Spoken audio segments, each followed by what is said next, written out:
Mwenyekiti wa halmashauri ya wilaya Karatu amekutana na wafanyakazi wa soko la Karatu mjini. Kero yao kubwa ilikuwa ni kupandishwa kwa kodi la vizimba, ambapo wafanyabiashara hao walilalamikia ongezeko la kodi kwenye vizimba kuendana na mita za mraba, yani square meter. Wafanyabiashara hao walibainisha kuwa haikuwa haki kutozwa bei sawa. Wafanyabiashara hao walibainisha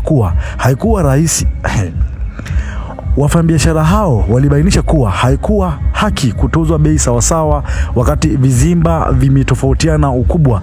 Hivyo mwenyekiti wa halmashauri ya wilaya Karatu amelichukua na kwenda kulifanyia kazi, na zaidi baada ya mwenyekiti kupokea lalamiko hilo, mwenyekiti aliagiza kila mmoja alipe kwa kadri ya ukubwa wa chumba cha kufanyia biashara kulingana na ukubwa wa mita za mraba, yani square meter. Aidha, kwenye kupunguza kiasi cha fedha za kodi ya pango kwa kila kizimba kitaenda kufanyiwa kazi kwenye vikao halali kadri ya miongozo ya serikali za mitaa. Ungejua nyumba naifanyia kazi mimi hapo nyuma ungeniona. Yaani unaweza kusema hivi hii nyumba huyu mtu yuko hai kweli au ameshakufa. Maana yake ni nyumba ambaye tayari ilishakuwa chini, wenzake iko kule juu. Yenyewe iko hivi chini. Ukiangalia unaweza kusema huyu mtu hapa hayupo. Lakini kwa sababu unataka nyumba yako ipendeze na iendane na ya watu. Maana yake wewe hata na hivyo kutambuliki kama kuna mtu anayefanya kazi hapo.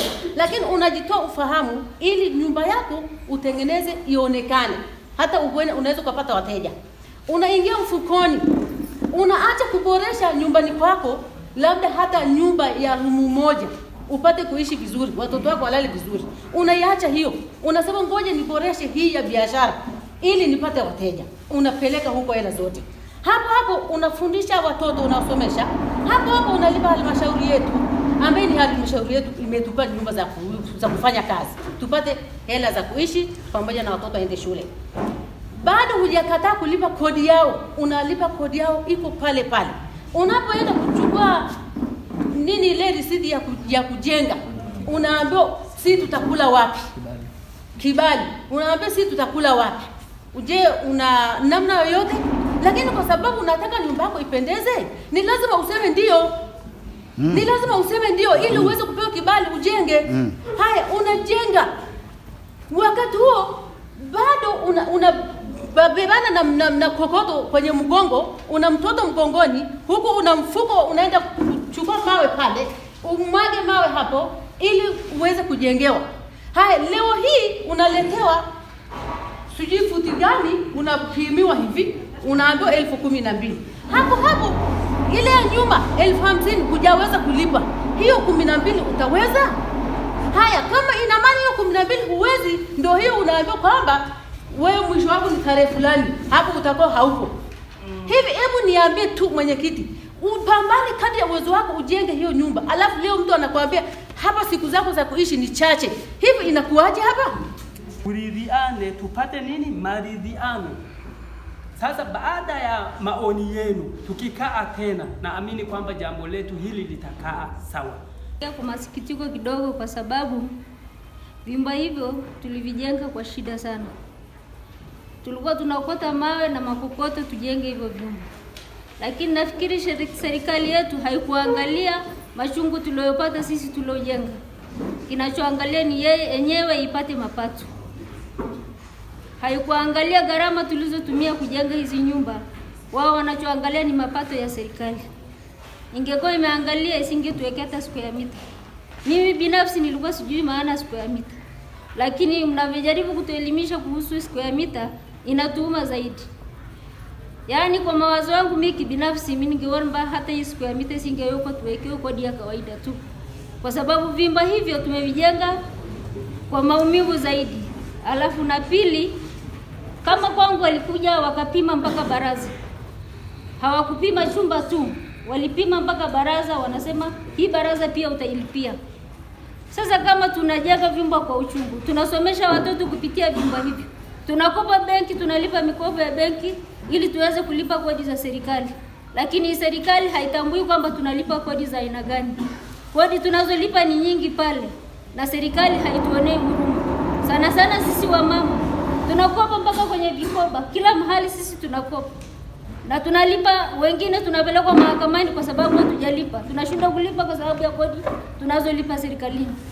Mimi ningeomba sana serikali tuangalie kwa jicho la huruma, iweze kuangalia hata kina mama tunajifunga, wengine hata watoto tunawaacha nyumbani, tunashindwa kuwalea kwa sababu ya kuwatafutia mahitaji, lakini sisi mahitaji tunayotafuta ni ya serikali, sio ya kutunza hata familia zetu.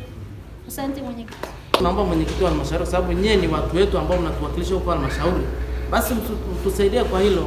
Soko limekaa kwa sura mbili, kuna milango zile za nje na zile za ndani ambazo zingine mtaro mkubwa wa maji inapita.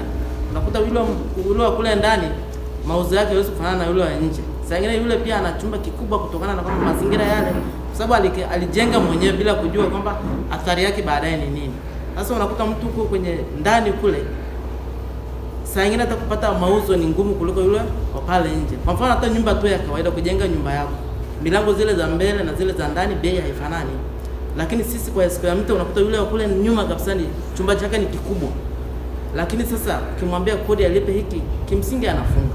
Sasa tunaomba mwenyekiti wa halmashauri basi utusaidie, kwa sababu siku zimebaki 6.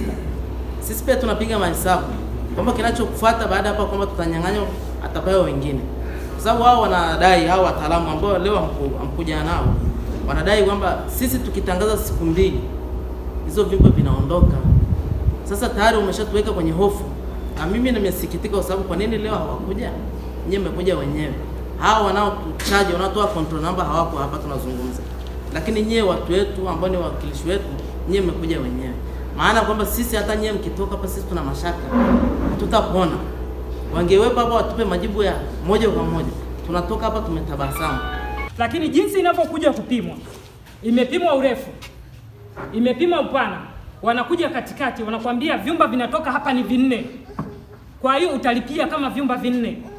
Wamekuja kupima mabaraza, wanapima baraza mbele, pembeni, nyuma. Hata ingekuwa ni kidogo, lazima hiyo hela itakuwa kubwa, kwa sababu wanapima baraza, limepima baraza wa mbele, wamepata hizo square meter. Wamekuja wamepima nyuma, wamekuja wamepima mbele tena, wamepima tena nyuma. Hata ingekuwa kama ni kidogo, hiyo hela si lazima itakuwa kubwa. Naitwa Salma Francis, namwakilisha Kibwana Moshi. Upimaji wa hiyo square meter ni batili jamani. Hata eneo ingekuwa ni dogo vipi, lakini kwa huo upimaji lazima tutatoa hela kubwa tu. Naitwa John Narusha Mafa, mwenyekiti wa chemba ya biashara wilaya, na kwa nafasi nyingine natokana na wafanyabiashara, kwa hiyo ni mwenyekiti wa wafanyabiashara wilaya ya Karatu. Nashukuru leo tumefanya kikao vizuri na halmashauri, pata vizuri. Tumeweza kuzungumza mambo yetu, tulikuwa na tatizo la kupandishiwa kodi. Bahati nzuri tumeandika barua yetu na majibu leo tumepata. Tumekaa na mwenyekiti wa halmashauri na uongozi wa halmashauri, wametujibu vizuri, wamechakata hoja zetu, zimekwenda na wanakwenda watazifanyia kazi. Ila jambo la kusisitiza hapo, tunaomba kidogo, kwa sababu ni jambo ambalo ni la kimchakato, basi na wao wameomba muda, wamekwenda, tunaomba muda wetu ufanyiwe mwepesi, sababu jambo la kibiashara, basi tunaomba mchakato huo urudi mapema iwezekanavyo, ili tuweze kukaa vizuri na tuweze kufanya biashara zetu kwa amani. Asanteni sana. Asante, naitwa Joseph Celestine Lolo, ni mfanya biashara katika soko kuu la Karatu. Leo tulikuwa na